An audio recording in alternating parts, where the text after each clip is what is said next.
Anda masih bersama kami di Kompas Siang, Saudara, bersama saya Yan Rahman. Saudara, Polrestabes Semarang masih terus mendalami dugaan perundungan yang mengakibatkan mahasiswi kedokteran Undip bunuh diri.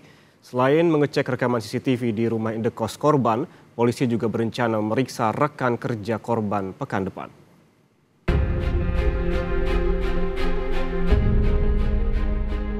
Kematian dokter muda Aulia Risma yang tengah mengambil pendidikan spesialis di Universitas Diponegoro menimbulkan dugaan adanya perundungan yang dilakukan oleh seniornya.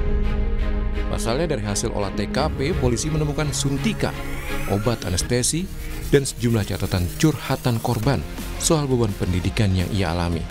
Di mana ada beberapa temuan-temuan di TKP, yaitu ada salah satunya adalah jarum suntik, yang dimana jarum suntik tersebut ini masih ada isinya sekitar berapa cc, yang dimana yang disuntikan ke dalam tubuh korban sendiri ini adalah yang diduga adalah obat anestesi ini sendiri. TKP tersebut juga kami ada menemukan ada beberapa obat-obatan yang tentunya obat-obatannya akan kami cek terkait apa obat-obat ini, apakah korban sendiri ada riwayat dari penyakit yang diderita oleh korban ini sendiri dengan mungkin beban yang bersangkutan melakukan perkuliahan seperti itu.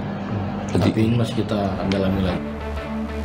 Namun tudingan adanya perundungan terhadap korban dibantah Universitas Diponegoro. Undip memastikan tewasnya mahasiswa dokter spesialis itu karena masalah kesehatan hingga mempengaruhi proses belajar yang sedang ditempuhnya. Bahkan mahasiswi PPDS anestesi itu juga sempat mempertimbangkan untuk mengundurkan diri akibat kondisi kesehatannya, namun tidak bisa karena beasiswa yang ia terima.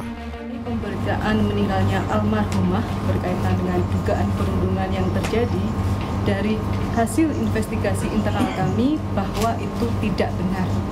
Ya, jadi bukan dari perundungan. Almarhumah selama ini merupakan mahasiswi yang berdedikasi dalam pekerjaannya. Namun demikian, almarhumah mempunyai problem kesehatan yang dapat mempengaruhi proses belajar yang sedang ditempuh atau secara aktif perkembangan kondisi yang bersangkutan selama proses pendidikan. Berdasarkan kondisi kesehatannya, almarhumah sempat mempertimbangkan untuk mengundurkan diri. Namun karena beliau adalah penerima beasiswa, sehingga secara administratif terkait dengan ketentuan penerima beasiswa, sehingga almarhumah mengurungkannya. Guna menyelidiki kasus ini, jajaran Unit Perlindungan Perempuan dan Anak Polrestabes Semarang mendatangi indekos Dr. Aulia untuk memeriksa isi rekaman kamera CCTV di salah satu ruangan di dalam indekos.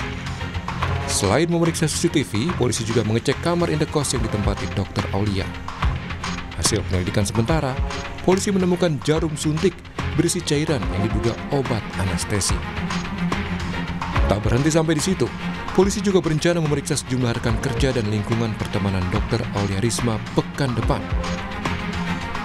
Polisi juga mendatangi rumah duka di Tegal, Jawa Tengah guna mencari catatan tulisan tangan Dr. Aulia untuk kemudian dicocokkan dengan tulisan di buku harian yang ditemukan polisi di indekos.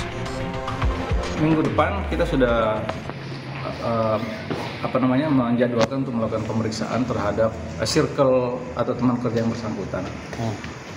Termasuk hari ini penyidik sedang ke Tegal ya untuk mencari catatan lain, karena kita ingin mensandingkan apakah tulisan-tulisan yang ada di TKP itu adalah betul tulisan korban sendiri. Nah, kita ingin melakukan forensik, kita ingin memastikan tulisan itu adalah tulisan korban atau bukan tulisan korban. Tak hanya kepolisian, investigasi juga tengah dilakukan Kementerian Kesehatan di lingkungan Fakultas Kedokteran Undip. Menteri Kesehatan Budi Gunadi Sadikin menyebut sudah menerima banyaknya aduan terkait dugaan perundungan di sekolah kedokteran. Kita kali ini sedang ngirim audit, karena ini udah ada kematian juga kita bekerja sama dengan kepolisian ya, setempat untuk melakukan pemeriksaan terhadap dokter yang bunuh diri ini.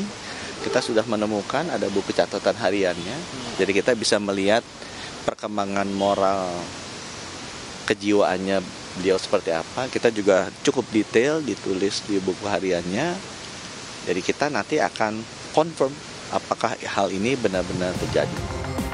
Dokter muda yang ditemukan tewas di kamar kosnya sudah 2 tahun menjalani pendidikan dokter spesialis di Fakultas Kedokteran Undip. Kini kematian korban masih menjadi investigasi polisi bersama Kemenkes dan pihak kampus. Tim Liputan, Kompas TV.